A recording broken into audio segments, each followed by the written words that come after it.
வெளிப்படுத்தின விசேஷம் 16ஆம் அதிகாரம்.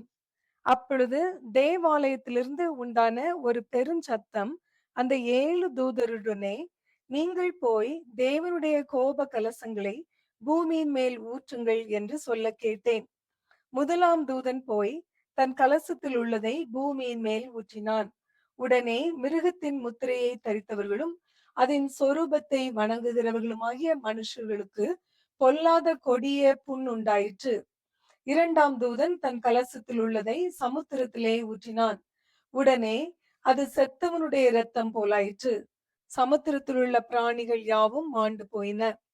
மூன்றாம் தூதன் தன் கலசத்தில் உள்ளதை ஆறுகளிலும் நீரூற்றுகளிலும் ஊற்றினான். உடனே அவைகள் இரத்தமாயின. அப்பொழுது தண்ணீர்களின் தூதன், இருக்கிறவரும் இருந்தவரும் பரிசுத்தருமாகிய தேவரீர் இப்படி நியாயந்தீர்க்க நீதி உள்ளவராயிருக்கிறீர். அவர்கள் பரிசுத்தவான்களுடைய இரத்தத்தையும் தீர்க்கதரிசிகளுடைய இரத்தத்தையும் சிந்தனபடியினால் இரத்தத்தையே அவர்களுக்கு குடிக்க கொடுத்தீர். அதற்கு பாத்திரராய் இருக்கிறார்கள் என்று சொல்ல கேட்டேன். பலிபீடத்திலிருந்து வேறொருவன், ஆம், சர்வ வல்லமையுள்ள தேவனாகிய கர்த்தாவே, உம்முடைய நியாய தீர்ப்புகள் சத்தியமும் நீதியுமானவைகள் என்று சொல்ல கேட்டேன். நான்காம் தூதன் தன் கலசத்தில் உள்ளதை சூரியன் மேல் ஊற்றினான். தீயினால் மனுஷரை தகிக்கும்படி அதற்கு அதிகாரம் கொடுக்கப்பட்டது. அப்பொழுது மனுஷர்கள் மிகுந்த உஷ்ணத்தினாலே தகிக்கப்பட்டு, இந்த வாதைகளை செய்ய அதிகாரமுள்ள தேவனுடைய நாமத்தை தூஷித்தார்களே அல்லாமல் அவரை மகிமைப்படுத்த மனம் திரும்பவில்லை. ஆறாம் தூதன் தன் கலசத்தில் உள்ளதை ஐப்ராத் எனும் பெரிய நதியின் மேல் ஊற்றினான். அப்பொழுது சூரியன் உதிக்கும் திசையிலிருந்து வரும் ராஜாக்களுக்கு வழி ஆயத்தமாகும்படி அந்த நதியின் தண்ணீர் வற்றி போயிற்று. அப்பொழுது வலு சர்ப்பத்தின் வாயிலும் மிருகத்தின் வாயிலும் கள்ள தீர்க்கதரிசியின் வாயிலும் இருந்து தவளைகளுக்கு ஒப்பான 3 அசுத்த ஆவிகள் புறப்பட்டு வர கண்டேன். அவைகள் அற்புதங்களை செய்கிற பிசாசுகளின் ஆவிகள். அவைகள் பூலோகமெங்கும் உள்ள ராஜாக்களை சர்வ வல்லமையுள்ள தேவனுடைய மகா நாளில் நடக்கும் யுத்தத்திற்கு கூட்டி சேர்க்கும்படிக்கு புறப்பட்டு போகிறது. இதோ திருடனை போல் வருகிறேன். தன் மானம் காணப்படத்தக்கதாக நிர்வாணமாய் நடவாதபடிக்கு விழித்து கொண்டு தன் வஸ்திரங்களை காத்து கொள்ளுகிறவன் பாக்கியவான். அப்பொழுது எபிரேய பாஷையிலே அர்மெகதான் என்னப்பட்ட இடத்திலே அவர்களை கூட்டி சேர்த்தான். ஏழாம் தூதன் தன் கலசத்தில் உள்ளதை ஆகாயத்தில் ஊற்றினான். அப்பொழுது பரலோகத்தின் ஆலயத்தில் உள்ள சிங்காசனத்திலிருந்து ஆயிற்று என்று சொல்லிய பெருஞ்சத்தம் பிறந்தது. சத்தங்களும் இடி முழக்கங்களும் மின்னல்களும் உண்டாயின. பூமி மிகவும் அதிர்ந்தது. பூமியின் மேல் மனுஷர்கள் உண்டான நாள் முதற்கொண்டு அப்படிப்பட்ட பெரிய அதிர்ச்சி உண்டானதில்லை. அப்பொழுது மகா நகரம் 3 பங்காக பிரிக்கப்பட்டது. புற ஜாதிகளுடைய பட்டணங்கள் விழுந்தன. மகா பாபிலோனுக்கு தேவனுடைய உக்கிரமான கோபாக்கனையாகிய மதுவுள்ள பாத்திரத்தை கொடுக்கும்படி அது அவருக்கு முன்பாக நினைப்பூட்டப்பட்டது. தீவுகள் யாவும் அகன்று போயின. பர்வதங்கள் காணப்படாமற் போயின. தாளந்து நிறையான பெரிய கல்மழையும் வானத்திலிருந்து மனுஷர் மேல் விழுந்தது. அந்த கல்மழையினால் உண்டான வாதை நிமித்தம் மனுஷர்கள் தேவனை தூஷித்தார்கள். அந்த வாதை மகா கொடிதாயிருந்தது. வெளிப்படுத்தின விசேஷம் 16ஆம் அதிகாரம் நிறைவு பெறுகிறது. வெளிப்படுத்தின விசேஷம் 17ஆம் அதிகாரம். 7 கலசங்களை உடைய அந்த 7 தூதரில் ஒருவன் வந்து என்னோடே பேசி, நீ வா, திரளான தண்ணீர்கள் மேல் உட்கார்ந்திருக்கிற மகா வேசியோடே பூமியின் ராஜாக்கள் வேசித்தனம் பண்ணினார்களே, அவளுடைய வேசித்தனமாகிய மதுவால் பூமியின் குடிகளும் வெறி கொண்டிருந்தார்களே, அவளுக்கு வருகிற ஆக்கினையை உனக்கு காண்பிப்பேன் என்று சொல்லி ஆவிக்குள் என்னை வனாந்திரத்திற்கு கொண்டு போனான். அப்பொழுது 7 தலைகளையும் 10 கொம்புகளையும் உடையதும் தூஷணமான நாமங்களால் நிறைந்ததுமான சிவப்பு நிறமுள்ள மிருகத்தின் மேல் ஒரு ஸ்திரீ ஏறி இருக்க கண்டேன். அந்த ஸ்திரீ இரத்தாம்பரமும் சிவப்பான ஆடையும் தரித்து பொன்னினாலும் இரத்தினங்களினாலும் முத்துக்களினாலும் சிங்காரிக்கப்பட்டு தன் வேசித்தனமாகிய அருவருப்புகளாலும் அசுத்தத்தாலும் நிறைந்த பொற்பாத்திரத்தை தன் கையிலே பிடித்திருந்தாள். மேலும் ரகசியம் மகா பாபிலோன், வேசிகளுக்கும் பூமியிலுள்ள அருவருப்புகளுக்கும் தாய் என்னும் நாமம் அவள் நெற்றியில் எழுதியிருந்தது. அந்த ஸ்திரீ பரிசுத்தவான்களின் இரத்தத்தினாலும் இயேசுவினுடைய சாட்சிகளின் இரத்தத்தினாலும் வெறி கொண்டிருக்கிறதை கண்டேன். அவளை கண்டு நான் மிகவும் ஆச்சரியப்பட்டேன். அப்பொழுது தூதனானவன் என்னை நோக்கி, ஏன் ஆச்சரியப்படுகிறாய்? இந்த ஸ்திரீயினுடைய ரகசியத்தையும் 7 தலைகளையும் 10 கொம்புகளையும் உடையதாய் இவளை சுமக்கிற மிருகத்தினுடைய ரகசியத்தையும் உனக்கு சொல்கிறேன். நீ கண்ட மிருகம் முன்னே இருந்தது, இப்பொழுது இல்லை. அது பாதாளத்திலிருந்து ஏறி வந்து நாசமடைய போகிறது. உலக தோற்று முதல் ஜீவ புஸ்தகத்தில் பேர் எழுதப்பட்டிராத பூமியின் குடிகள் இருந்ததும் இராமற் போனதும் இனி இருப்பதுமாயிருக்கிற மிருகத்தை பார்த்து ஆச்சரியப்படுவார்கள். ஞானமுள்ள மனம் இதிலே விளங்கும். அந்த 7 தலைகளும் அந்த ஸ்திரீ உட்கார்ந்திருக்கிற 7 மலைகளாம். அவைகள் 7 ராஜாக்களாம். இவர்களில் 5 பேர் விழுந்தார்கள். ஒருவன் இருக்கிறான், மற்றவன் இன்னும் வரவில்லை. வரும்போது அவன் கொஞ்ச காலம் தரித்திருக்க வேண்டும். இருந்ததும் இராததுமாகிய மிருகமே 8வதானவனும் அவ்வேளிலிருந்து தோன்றுகிறவனும் நாசமடைய போகிறவனுமாயிருக்கிறான். நீ கண்ட 10 கொம்புகளும் 10 ராஜாக்களாம். இவர்கள் இன்னும் ராஜ்யம் பெறவில்லை. இவர்கள் மிருகத்துடனே கூட 1 மணி நேரமளவும் ராஜாக்கள் போல அதிகாரம் பெற்றுக் கொள்கிறார்கள். இவர்கள் ஒரே யோசனை உள்ளவர்கள். இவர்கள் தங்கள் வல்லமையையும் அதிகாரத்தையும் மிருகத்திற்கு கொடுப்பார்கள். இவர்கள் ஆட்டுக்குட்டியானவருடனே யுத்தம் பண்ணுவார்கள். ஆட்டுக்குட்டியானவர் கர்த்தாதி கர்த்தரும் ராஜாதி ராஜாவுமாய் இருக்கிறபடியால் அவர்களை ஜெயிப்பார். அவரோடு கூட இருக்கிறவர்கள் அழைக்கப்பட்டவர்களும் தெரிந்து கொள்ளப்பட்டவர்களும் உண்மை உள்ளவர்களுமாய் இருக்கிறார்கள் என்றான். பின்னும் அவன் என்னை நோக்கி, அந்த வேசி உட்கார்ந்திருக்கிற தண்ணீர்களை கண்டாயே? அவைகள் ஜனங்களும் கூட்டங்களும் ஜாதிகளும் பாஷைக்காரருமாம். நீ மிருகத்தின் மேல் கண்ட 10 கொம்புகளானவர்கள் அந்த வேசியை பகைத்து அவளை பாழும் நிர்வாணமுமாக்கி அவளுடைய மாம்சத்தை பட்சித்து அவளை நெருப்பினால் சுட்டெரித்து போடுவார்கள். தேவன் தம்முடைய வார்த்தைகள் நிறைவேறும் அளவும் அவர்கள் தமது யோசனையை நிறைவேற்றுகிறதற்கும் ஒரே யோசனை உள்ளவர்களாயிருந்து தங்கள் ராஜ்யத்தை மிருகத்திற்கு கொடுக்கிறதற்கும் அவர்களுடைய இருதயங்களை ஏவினார். நீ கண்ட ஸ்திரீயானவள் பூமியின் ராஜாக்கள் மேல் ராஜ்யபாரம் பண்ணுகிற மகா நகரமேயாம் என்றான். வெளிப்படுத்தின விசேஷம் 17ஆம் அதிகாரம் நிறைவு பெறுகிறது. வெளிப்படுத்தின விசேஷம் 18ஆம் அதிகாரம். இவைகளுக்கு பின்பு வேறொரு தூதன் மிகுந்த அதிகாரமுடையவனாய் வானத்திலிருந்து இறங்கி வர கண்டேன். அவனுடைய மகிமையினால் பூமி பிரகாசமாயிற்று. அவன் பலத்த சத்தமிட்டு, மகா பாபிலோன் விழுந்தது, விழுந்தது, அது பேய்களுடைய குடியிருப்பும் சகலவித அசுத்த ஆவிகளுடைய காவல் வீடும் அசுத்தமும் அருவருப்பும் உள்ள சகலவித பறவைகளுடைய கூடுமாயிற்று. அவளுடைய வேசித்தனத்தின் உக்கிரமான மதுவை எல்லா ஜாதிகளும் குடித்தார்கள். பூமியின் ராஜாக்கள் அவளுடைய வேசித்தனம் பண்ணினார்கள். பூமியின் வர்த்தகர் அவளுடைய செல்வ செருக்கின் மிகுதியினால் ஐஸ்வர்யவான்களானார்கள் என்று விளம்பினார். பின்பு வேறொரு சத்தம் வானத்திலிருந்து உண்டாக கேட்டேன். அது, என் ஜனங்களே, நீங்கள் அவளுடைய பாவங்களுக்கு உடன்படாமலும் அவளுக்கு நேரிடும் வாதைகளில் அகப்படாமலும் இருக்கும்படிக்கு அவளை விட்டு வெளியே வாருங்கள். அவளுடைய பாவம் வான பரியந்தம் எட்டினது. அவளுடைய அநியாயங்களை தேவன் நினைவு கூர்ந்தார். அவள் உங்களுக்கு பலன் அளித்தது போல நீங்களும் அவளுக்கு பலன் அளியுங்கள். அவளுடைய கிரியைகளுக்கு தக்கதாக அவளுக்கு இரட்டிப்பாக கொடுத்து தீருங்கள். அவள் உங்களுக்கு கலந்து கொடுத்த பாத்திரத்திலே இரட்டிப்பாக அவளுக்கு கலந்து கொடுங்கள்.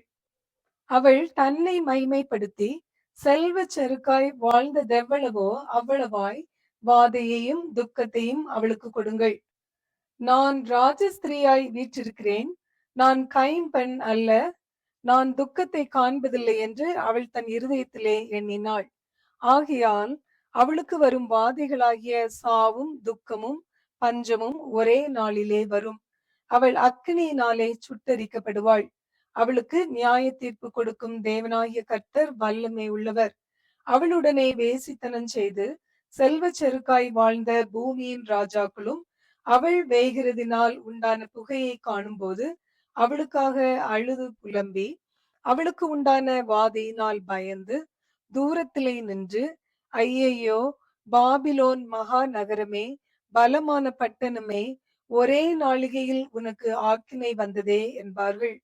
பூமியின் வர்த்தகர்களும் தங்கள் தங்கள் சரக்குகளாகிய பொன்னையும் வெள்ளியையும் இரத்தினங்களையும் முத்துக்களையும் சல்லாவையும் இரத்தாம்பரத்தையும் பட்டாடைகளையும் சிவப்பாடைகளையும் சகலவித வாசனை கட்டைகளையும் தந்தத்தினால் செய்திருக்கிற சகலவித வஸ்துக்களையும் விலையுயர்ந்த மரத்தினாலும் வெண்கலத்தினாலும் இரும்பினாலும் வெள்ளை கல்லினாலும் செய்திருக்கிற சகலவித வஸ்துக்களையும் லவங்க பட்டையையும் தூப வர்க்கங்களையும் தைலங்களையும் சாம்பிராணிகளையும் திராட்ச ரசத்தையும் எண்ணெயையும் மெல்லிய மாவையும் கோதுமையையும் மாடுகளையும் ஆடுகளையும் குதிரைகளையும் ரதங்களையும் அடிமைகளையும் மனுஷருடைய ஆத்மாக்களையும் இனி கொள்வார் இல்லாதபடியால் அவளுக்காக அழுது புலம்புவார்கள்.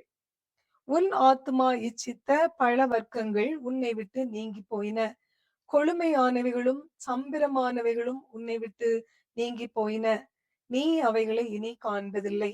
இப்படிப்பட்டவைகளை கொண்டு வர்த்தகம் பண்ணி அவளால் ஐஸ்வர்யவான்களானவர்கள் அவளுக்கு உண்டான வாதையினால் பயந்து தூரத்திலே நின்று, ஐயையோ, சல்லாவும் இரத்தாம்பரமும் சிவப்பாடையும் தரித்து பொன்னினாலும் இரத்தினங்களினாலும் முத்துக்களினாலும் சிங்காரிக்கப்பட்டிருந்த மகா நகரமே, ஒரு நாளிகையிலே இவ்வளவு ஐஸ்வர்யமும் அழிந்து போயிற்றே என்று சொல்லி அழுது துக்கிப்பார்கள். மாலுமிகள் யாவரும் கப்பல்களில் யாத்திரை பண்ணுகிறவர்கள் யாவரும் கப்பல் ஆட்களும் சமுத்திரத்திலே தொழில் செய்கிற யாவரும் தூரத்திலே நின்று அவள் வேகிறதினால் உண்டான புகையை பார்த்து, இந்த மகா நகரத்திற்கு ஒப்பான நகரம் உண்டோ என்று சத்தமிட்டு தங்கள் தலைகள் மேல் புழுதியை போட்டுக்கொண்டு, ஐயையோ, மகா நகரமே, சமுத்திரத்திலே கப்பல்களுடைய அனைவரும் இவளுடைய உச்சிதமான சம்பூரணத்தினால் ஐஸ்வர்யவான்களானார்களே, ஒரு நாளிகையிலே இவள் பாழாய் போனாளே என்று அழுது துக்கித்து ஓலமிடுவார்கள்.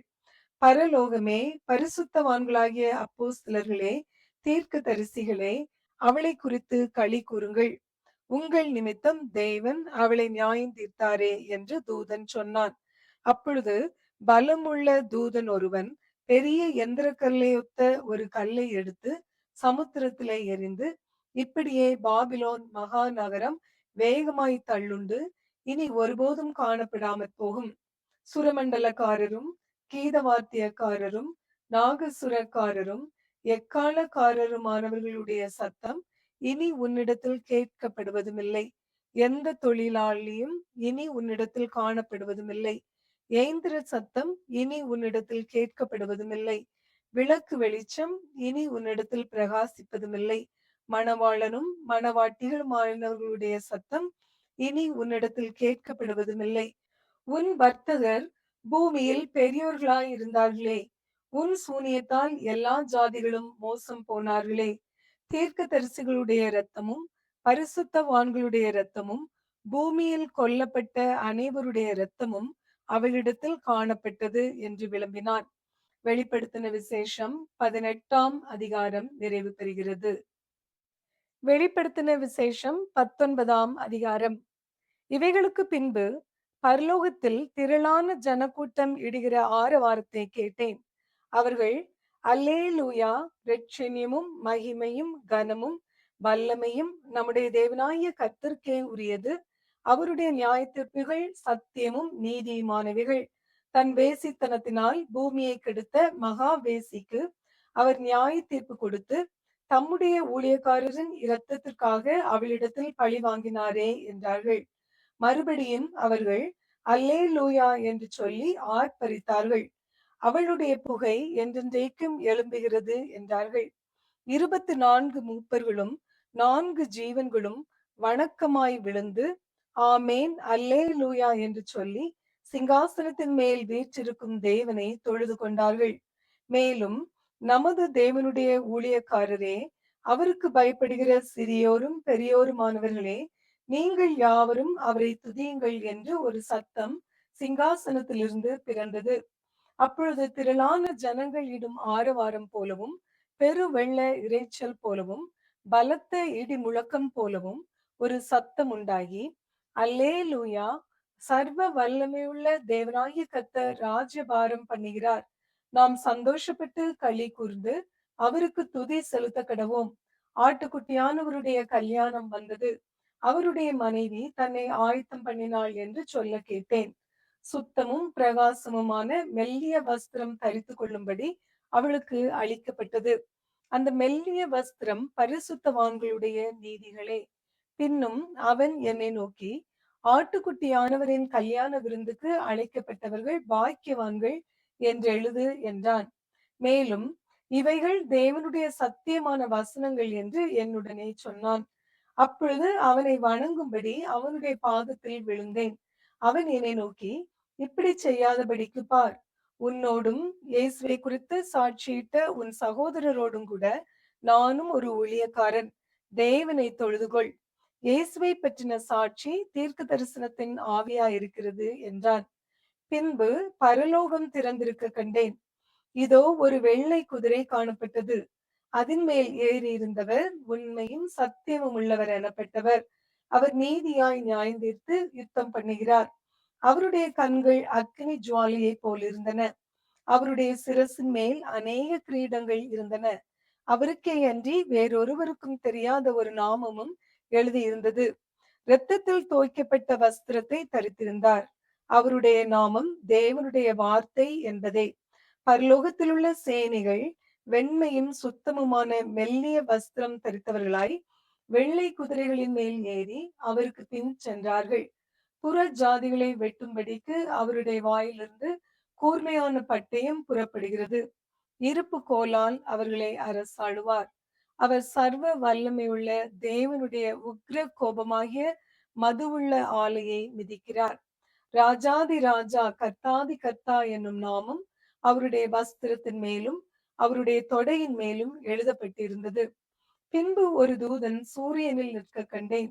அவன் வானத்தின் மத்தியில் பறக்கிற சகல பறவைகளையும் பார்த்து, நீங்கள் ராஜாக்களின் மாம்சத்தையும் சேனை தலைவர்களின் மாம்சத்தையும் பலவான்களின் மாம்சத்தையும் குதிரைகளின் மாம்சத்தையும் அவைகளின் மேல் ஏறி இருக்கிறவர்களின் மாம்சத்தையும் சுயாதீனர் அடிமைகள் சிறியோர் பெரியோர் இவர்கள் எல்லாருடைய மாம்சத்தையும் பட்சிக்கும்படிக்கு மகாதேவன் கொடுக்கும் விருந்துக்கு கூடி வாருங்கள் என்று மிகுந்த சத்தத்தோடே கூப்பிட்டான். பின்பு மிருகமும் பூமியின் ராஜாக்களும் அவர்களுடைய சேனைகளும் குதிரையின் மேல் ஏறி இருக்கிறவரோடும் அவருடைய சேனையோடும் யுத்தம் பண்ணும்படிக்கு கூடி வர கண்டேன். அப்பொழுது மிருகம் பிடிக்கப்பட்டது. மிருகத்தின் முன்பாக செய்த அற்புதங்களால் அதன் முத்திரையை தரித்திருந்தவர்களையும் அதன் சொரூபத்தை வணங்கினவர்களையும் மோசம் போக்கின கள்ள தீர்க்கதரிசியும் கூட பிடிக்கப்பட்டான். இருவரும் கந்தகம் எரிகிற அக்னி கடலிலே உயிரோடே தள்ளப்பட்டார்கள். மற்றவர்கள் குதிரையின் மேல் ஏறினவருடைய வாயிலிருந்து புறப்படுகிற பட்டயத்தால் கொல்லப்பட்டார்கள். அவர்களுடைய மாம்சத்தினால் பறவைகள் யாவும் திருப்தி அடைந்தன. வெளிப்படுத்தின விசேஷம் 19ஆம் அதிகாரம் நிறைவு பெறுகிறது. வெளிப்படுத்தின விசேஷம் 20ஆம் அதிகாரம். ஒரு தூதன் பாதாளத்தின் திறவுகோலையும் பெரிய சங்கிலியையும் தன் கையிலே பிடித்து கொண்டு வானத்தில் இருந்து இறங்கி வர கண்டேன். பிசாஸ் என்றும் சாத்தான் என்றும் சொல்லப்பட்ட பழைய பாம்பாகிய வலு சர்ப்பத்தை அவன் பிடித்து அதை 1000 வருஷம் அளவும் கட்டி வைத்து அந்த 1000 வருஷம் நிறைவேறும் வரைக்கும் அது ஜனங்களை மோசம் போக்காதபடிக்கு அதை பாதாளத்திலே தள்ளி அடைத்து அதன் மேல் முத்திரை போட்டான். அதற்கு பின்பு அது கொஞ்ச காலம் விடுதலையாக வேண்டும். அன்றியும் நான் சிங்காசனங்களை கண்டேன். அவைகளின் மேல் உட்கார்ந்தார்கள். நியாய தீர்ப்பு கொடுக்கும்படி அவர்களுக்கு அதிகாரம் அளிக்கப்பட்டது. இயேசுவை பற்றிய சாட்சி நிமித்தமும் தேவனுடைய வசனத்து நிமித்தமும் சிரச்சேதம் பண்ணப்பட்டவர்களுடைய ஆத்மாக்களையும் மிருகத்தையாவது அதன் சொரூபத்தையாவது வணங்காமலும் தங்கள் நெற்றியிலும் தங்கள் கையிலும் அதன் முத்திரையை தரித்துக் கொள்ளாமலும் இருந்தவர்களையும் கண்டேன். அவர்கள் உயிர்த்து கிறிஸ்துவுடனே கூட 1000 வருஷம் அரசாண்டார்கள். மரணம் அடைந்த மற்றவர்கள் அந்த 1000 வருஷம் முடியும் அளவும் உயிரடையவில்லை. இதுவே முதலாம் உயிர்த்தெழுதல். முதலாம் உயிர்த்தெழுதலுக்கு பங்குள்ளவன் பாக்கியவானும் பரிசுத்தவானுமாய் இருக்கிறான். இவர்கள் மேல் இரண்டாம் மரணத்திற்கு அதிகாரமில்லை. இவர்கள் தேவனுக்கும் கிறிஸ்துவுக்கும் முன்பாக ஆசாரியராயிருந்து அவரோட கூட 1000 வருஷம் அரசாளுவார்கள். அந்த 1000 வருஷம் முடியும் போது சாத்தான் தன் காவலில் இருந்து விடுதலையாகி பூமியின் 4 திசைகளிலும் உள்ள ஜாதிகளாகிய கோகையும் மாகோகையும் மோசம் போக்கும்படிக்கும் அவர்களை யுத்தத்திற்கு கூட்டிக் கொள்ளும்படிக்கும் புறப்படுவான். அவர்களுடைய தொகை கடற்கரை மணலத்தனையாயிருக்கும். அவர்கள் பூமி எங்கும் பரம்பி பரிசுத்தவான்களுடைய பாளையத்தையும் பிரியமான நகரத்தையும் வளைந்து கொண்டார்கள். அப்பொழுது தேவனால் வானத்திலிருந்து அக்கினி இறங்கி அவர்களை பட்சித்து போட்டது. மேலும் அவர்களை மோசம் போக்கின பிசாசானவன் மிருகமும் கள்ள தீர்க்கதரிசியும் இருக்கிற இடமாகிய அக்கினியும் கந்தகமுமான கடலிலே தள்ளப்பட்டான். அவர்கள் இரவும் பகலும் சதா காலங்களிலும் வாதிக்கப்படுவார்கள். பின்பு நான் பெரிய வெள்ளை சிங்காசனத்தையும் அதன் மேல் வீற்றிருக்கிறவரையும் கண்டேன். அவருடைய சமூகத்திலிருந்து பூமியும் வானமும் அகன்று போயின. அவைகளுக்கு இடம் காணப்படவில்லை. மரித்தோராகிய சிறியோரையும் பெரியோரையும் தேவனுக்கு முன்பாக நிற்க கண்டேன். அப்பொழுது புஸ்தகங்கள் திறக்கப்பட்டன. ஜீவ புஸ்தகம் என்னும் வேறொரு புஸ்தகமும் திறக்கப்பட்டது. அப்பொழுது அந்த புஸ்தகங்களில் எழுதப்பட்டவைகளின்படியே மரித்தோர் தங்கள் தங்கள் கிரியைகளுக்கு தக்கதாக நியாய தீர்ப்படைந்தார்கள். சமுத்திரம் தன்னில் உள்ள மரித்தோரை ஒப்புவித்தது. மரணமும் பாதாளமும் தங்களில் உள்ள மரித்தோரை ஒப்புவித்தன. யாவரும் தங்கள் தங்கள் கிரியைகளின்படியே நியாய தீர்ப்படைந்தார்கள். அப்பொழுது மரணமும் பாதாளமும் அக்னி கடலிலே தள்ளப்பட்டன. இது இரண்டாம் மரணம். ஜீவ புஸ்தகத்தில் எழுதப்பட்டவனாக காணப்படாதவன் எவனோ அவன் அக்னி கடலிலே தள்ளப்பட்டான். வெளிப்படுத்தின விசேஷம் 20ஆம் அதிகாரம் நிறைவு பெறுகிறது. வெளிப்படுத்தின விசேஷம் 21ஆம் அதிகாரம். பின்பு நான் புதிய வானத்தையும் புதிய பூமியையும் கண்டேன். முந்தின வானமும் முந்தின பூமியும் ஒளிந்து போயின, சமுத்திரமும் இல்லாமற் போயிற்று. யோவானாகிய நான் புதிய எருசலேமாகிய பரிசுத்த நகரத்தை தேவனிடத்திலிருந்து பரலோகத்தை விட்டு இறங்கி வர கண்டேன். அது தன் புருஷனுக்காக அலங்கரிக்கப்பட்ட மணவாட்டியைப் போல ஆயத்தமாக்கப்பட்டிருந்தது. மேலும் பரலோகத்திலிருந்து உண்டான ஒரு பெருஞ்சத்தத்தை கேட்டேன். அது, இதோ மனுஷர்களிடத்திலே தேவனுடைய வாசஸ்தலம் இருக்கிறது. அவர்களிடத்திலே அவர் வாசமாயிருப்பார்.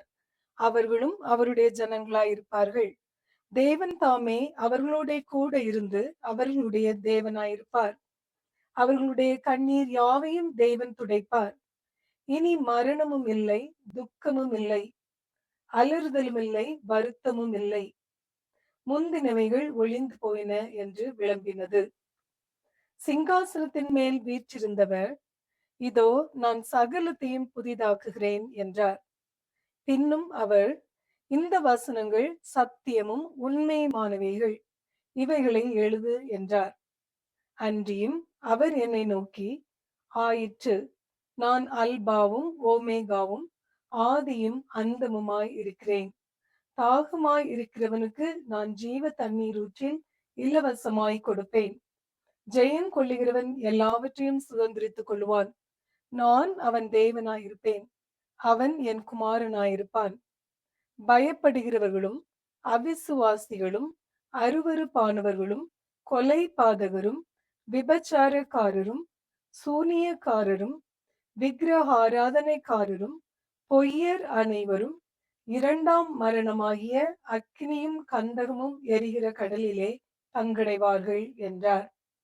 பின்பு கடைசியான 7 வாதிகளால் நிறைந்த 7 கலசங்களை உடைய அந்த 7 தூதரில் ஒருவன் என்னிடத்தில் வந்து, நீ இங்கே வா, ஆட்டுக்குட்டியானவருடைய மனைவியாகிய மணவாட்டியை உனக்கு காண்பிக்கிறேன் என்று சொல்லி, பெரிதும் உயரமுமான ஒரு பர்வதத்தின் மேல் என்னை ஆவியில் கொண்டு போய், தேவனுடைய மகிமையை அடைந்த எருசலேமாகிய பரிசுத்த நகரம் பரலோகத்தை விட்டு தேவனிடத்திலிருந்து இறங்கி வருகிறதை எனக்கு காண்பித்தான்.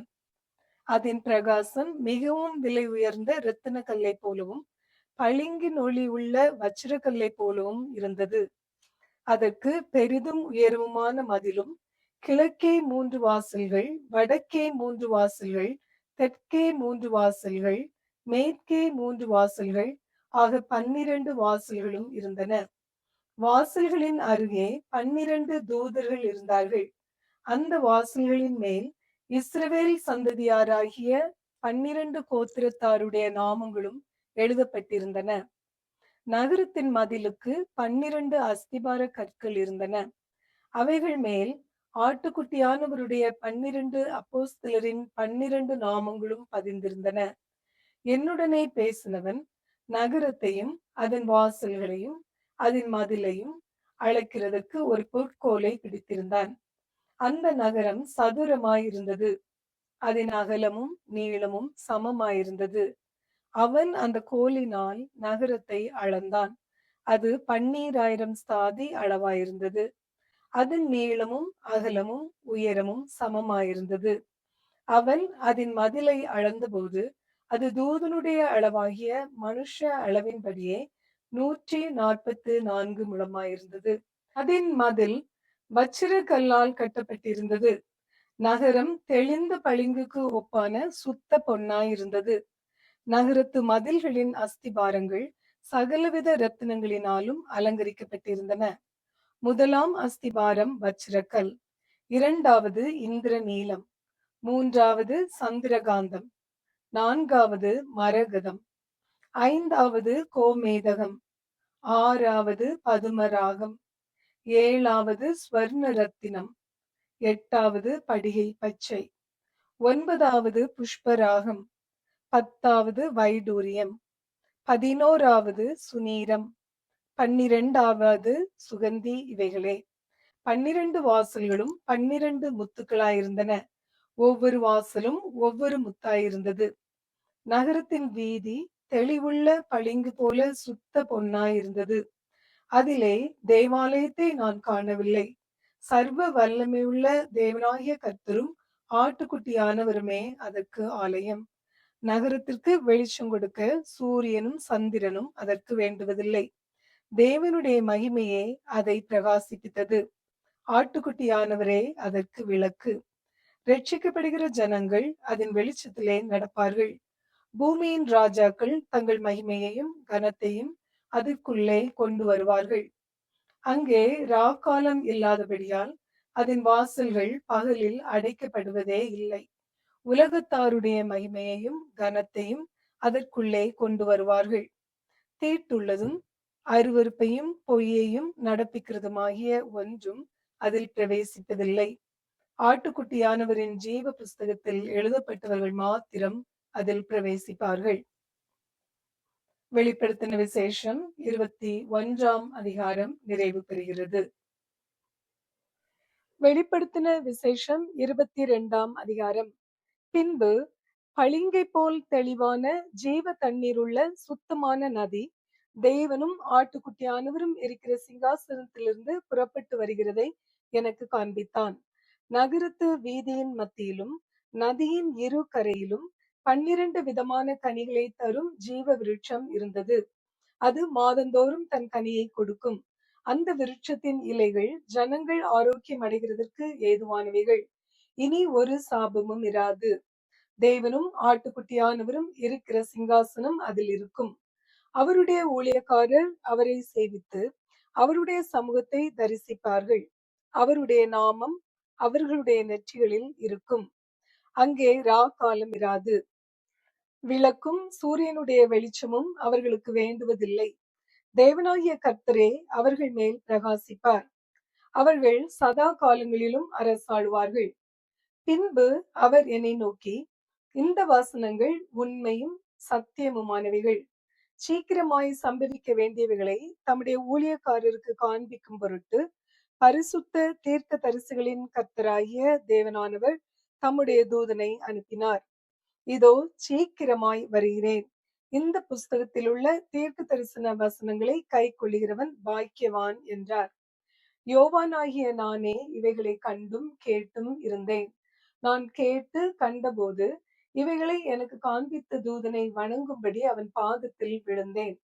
அதற்கு அவன், நீ இப்படி செய்யாதபடிக்கு பார், உன்னோடும் உன் சகோதரரோடும் தீர்க்கதரிசிகளோடும் இந்த புஸ்தகத்தின் வசனங்களை கை கொள்ளுகிறவர்களோடும் கூட நானும் ஒரு ஊழியக்காரன், தேவனை தொழுதுகொள் என்றான்.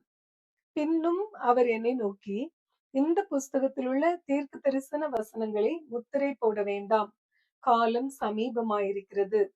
அநியாயம் செய்கிறவன் இன்னும் அநியாயம் செய்யட்டும், அசுத்தமாயிருக்கிறவன் இன்னும் அசுத்தமாயிருக்கட்டும், நீதி உள்ளவன் இன்னும் நீதி செய்யட்டும், பரிசுத்தமுள்ளவன் இன்னும் பரிசுத்தமாகட்டும். இதோ சீக்கிரமாய் வருகிறேன். அவனவனுடைய கிரியைகளின்படி அவனவனுக்கு நான் அளிக்கும் பலன் என்னோட கூட வருகிறது. நான் அல்பாவும் ஓமேகாவும் ஆதியும் அந்தமும் முந்தினவரும் பிந்தினவருமாயிருக்கிறேன். ஜீவ விருட்சத்தின் மேல் அதிகாரம் உள்ளவர்களாவதற்கும் வாசல்கள் வழியாய் நகரத்துக்குள் பிரவேசிப்பதற்கும் அவருடைய கற்பனைகளின்படி செய்கிறவர்கள் பாக்கியவான்கள். நாய்களும் சூனியக்காரரும் விபச்சாரக்காரரும் கொலை பாதகரும் விக்கிரக ஆராதனைக்காரரும் பொய்யை விரும்பி அதன்படி செய்கிற யாவரும் புறம்பே இருப்பார்கள். சபைகளில் இவைகளை உங்களுக்கு சாட்சியாக அறிவிக்கும்படிக்கு இயேசுவாகிய நான் என் தூதனை அனுப்பினேன். நான் தாவீதின் வேரும் சந்ததியும் பிரகாசமுள்ள விடிவெளி நட்சத்திரமுமாய் இருக்கிறேன் என்றார். ஆவியும் மணவாட்டியும் வா என்கிறார்கள், கேட்கிறவனும் வா என்பானாக. தாகமாயிருக்கிறவன் வரக்கடவன், விருப்பம் உள்ளவன் ஜீவ தண்ணீரை இலவசமாய் வாங்கி கொள்ள கடவன். இந்த புஸ்தகத்தில் உள்ள தீர்க்க தரிசன வசனங்களை கேட்கிற யாவருக்கும் நான் சாட்சியாக எச்சரிக்கிறதாவது, ஒருவன் இவைகளோட எதையாகிலும் கூட்டினால் இந்த புஸ்தகத்தில் எழுதியிருக்கிற வாதைகளை தேவன் அவன் மேல் கூட்டுவார். ஒருவன் இந்த தீர்க்க தரிசன புஸ்தகத்தின் வசனங்களிலிருந்து எதையாகிலும் எடுத்து போட்டால் ஜீவ புஸ்தகத்திலிருந்தும் பரிசுத்த நகரத்திலிருந்தும் இந்த புஸ்தகத்தில் எழுதப்பட்டவைகளிலிருந்தும் அவனுடைய பங்கை தேவன் எடுத்து போடுவார். இவைகளை சாட்சியாக அறிவிக்கிறவர், மெய்யாகவே நான் சீக்கிரமாய் வருகிறேன் என்கிறார். ஆமேன். கர்த்தராகிய இயேசுவே வாரும். நம்முடைய கர்த்தராகிய இயேசு கிறிஸ்துவின் கிருபை உங்கள் அனைவரோடும் கூட இருப்பதாக. ஆமேன். வெளிப்படுத்தின விசேஷம் 22ஆம் அதிகாரம் நிறைவு பெறுகிறது. இத்துடன் புதிய ஏற்பாடு முற்று பெறுகிறது.